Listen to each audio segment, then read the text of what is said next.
Hey guys, so I don't know if you've noticed, but there's been a fair bit in the news lately and on social media about graded exercise therapy, or GET as it's often referred to, in relation to chronic fatigue syndrome or ME/CFS recovery. So I thought that today I would share a bit of my thoughts on the subject and my perspective on this based on my own experience of recovery from ME/CFS and that of the various other people that I've talked to who have also fully recovered from this illness, and just the various things that I've read on the topic. It's been really interesting watching this all unfold on social media, and it definitely feels like most people fall into one camp or come from one perspective on graded exercise therapy and their thoughts about whether it's good or whether it's bad. And I'm wondering if it's just that the people that are upset about things kind of tend to be the loudest and the most passionate, or if this is really the way that everybody feels. Or are some people confused and really just don't know what to think anymore about exercise or graded exercise therapy, or if there are people who are on the side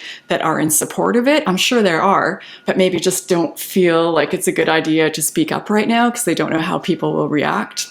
So I just want us to have a conversation. I'm hoping this will get some more conversation going in a place where people feel safe to openly share their thoughts about how they feel about this and how this may or may not contribute to their recovery. So from where I'm sitting, this has brought up two main thoughts or reactions for me. And I have to admit that I'm also one of the people that feels a bit passionate and worked up when I see some of this stuff. And when I see some of the posts from other people, I have to work to, calm myself down and keep myself in check, because it definitely hits some triggers for me as well, and stirs some things up in me also. So it's completely understandable that this is doing this for other people as well. I really do get it.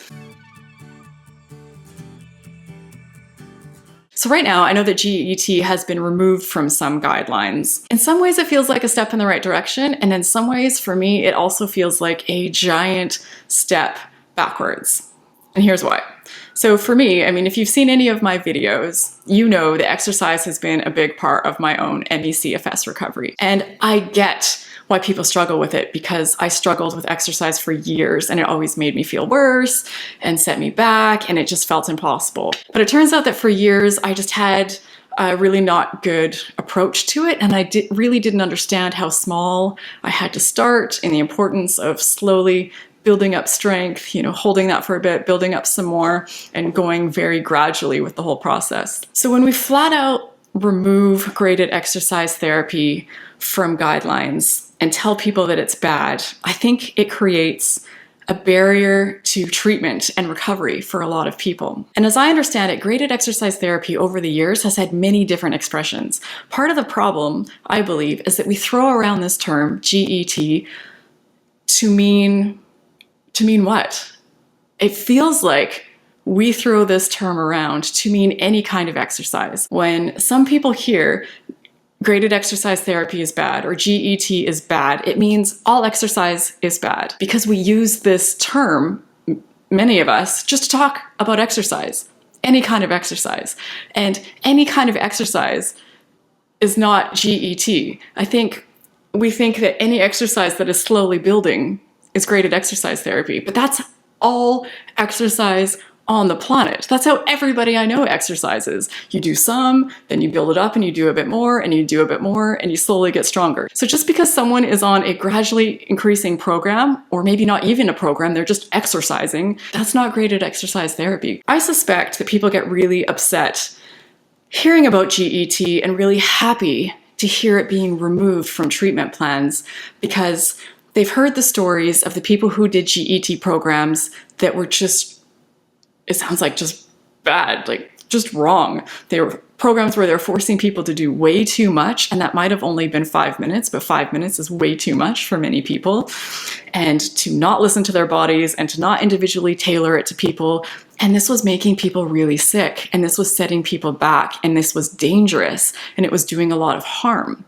But there are also people who have done GET programs where it sounds like it was done right. I interviewed someone on my channel who recovered from severe ME/CFS using GET, so she was bedbound, and it started for her while in bed, just lifting a can of soup off the floor and putting it back down a couple of times. And eventually she built up to walking down one stair and then walking back up, and that was it. That was her exercise for the day. So it's, from what I've seen, it can be really helpful for people. And when we decide that GET, the term, means any exercise at all in relation to ME/CFS recovery, and then we either make it good or bad, we keep it, we throw it away, it's a problem because it's clearly helping some people.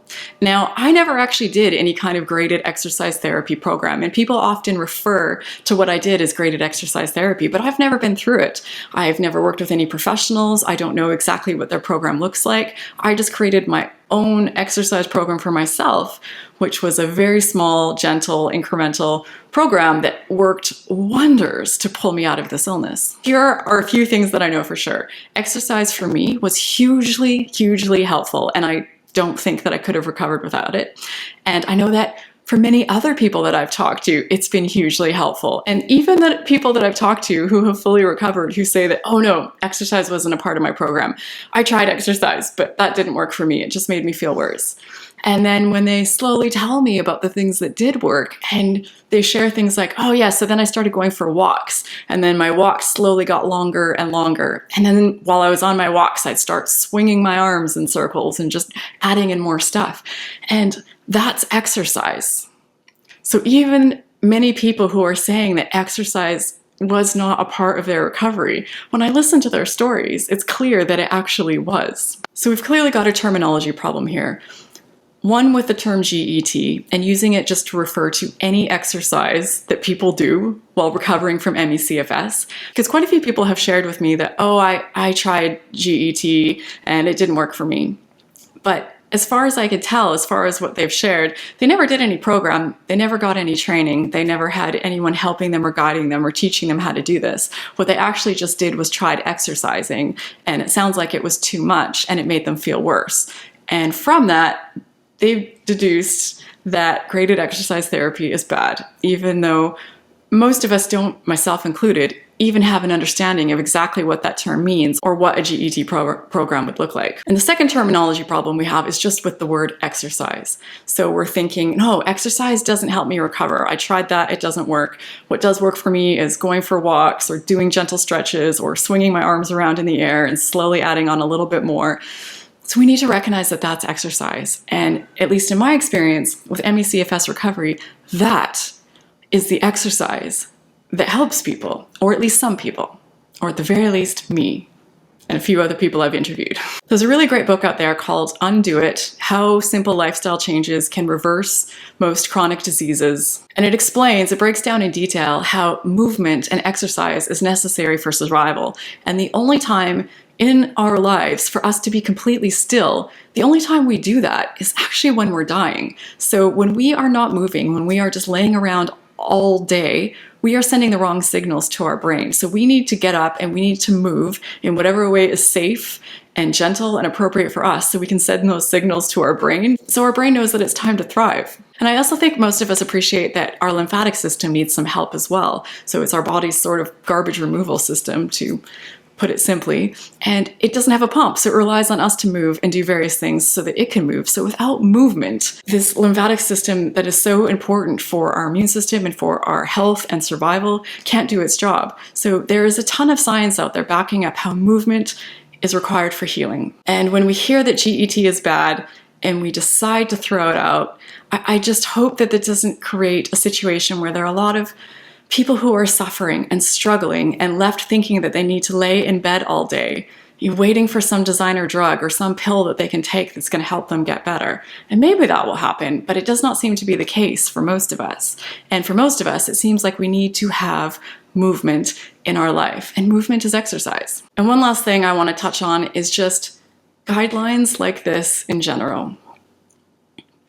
I feel like most of us appreciate that with ME/CFS, there is really no singular path out of this.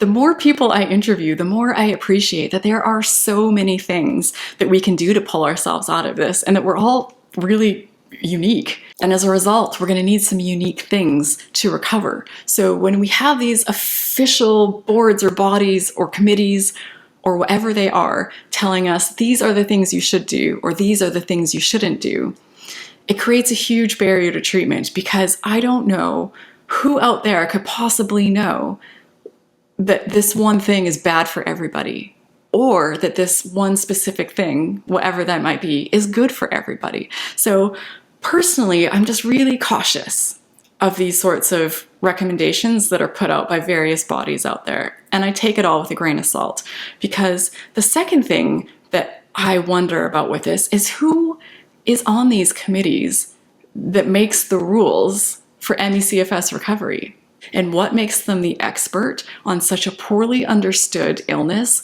with no globally recognized treatment protocol. So how are they the ones to determine for the millions of us in the world what we should do and what we shouldn't do? So if they say things like cognitive behavioral therapy is good, then everyone goes out and does it, and it's not going to work for everyone, and that's setting people up to fail. But also if they say that it's bad, then they're removing that option for millions of people, because I've talked to people who have actually found CBT to be helpful. May not be for everybody, but this is my point. So, to sum up this rant, if you stayed with me this far, where I come out at the end of this is with a few very important things that I think we all need to consider. 1, is there a group of people or a committee that really has all the information to decide for the millions of the rest of us what we need to do to recover? And how much stock or how much weight should we be putting into that? So just because something is added, does that mean we're supposed to do it? And just because it's removed, does that mean that it's going to help nobody? I would argue that that's not the case. And then 2 is how we think about exercise and the various terms around it and expressions of what exercise can be. To remember that not all exercise is GET. Not all GET programs look the same. Some are going to be horrible and toxic. Some clearly are good and helpful, because there are living, breathing examples of people out there who have recovered by using these programs. And also that all movement is some level of exercise. So I would just hope that people don't throw out the baby with the bathwater on this one, so to speak. I just would hope, or I would invite you to think about, just because GET has been deemed bad, what does that really mean for you? Does that mean that all movement is bad for you? Does that mean that all forms of exercise are now not helpful? Or is it just that some very specific and very problematic programs that for using the name GET just really never should have existed? All right, that's it. So now you know where I stand. I'd love to hear where you stand. That was kind of the whole point of this video, was just to get us talking and keep the conversation going and get to see all sides of it so we can get a bigger picture. And if you like this video, if you like the topic that I'm covering, if you're interested in learning more about my own experience with exercise and how it contributed to my recovery, I'll put on the screen here a link to a short playlist that I've made that shares my experience of exercise with ME/CFS recovery, what that looked like, exactly how I did it, and so forth. That's it. Curious to hear what you think. Take care, everyone.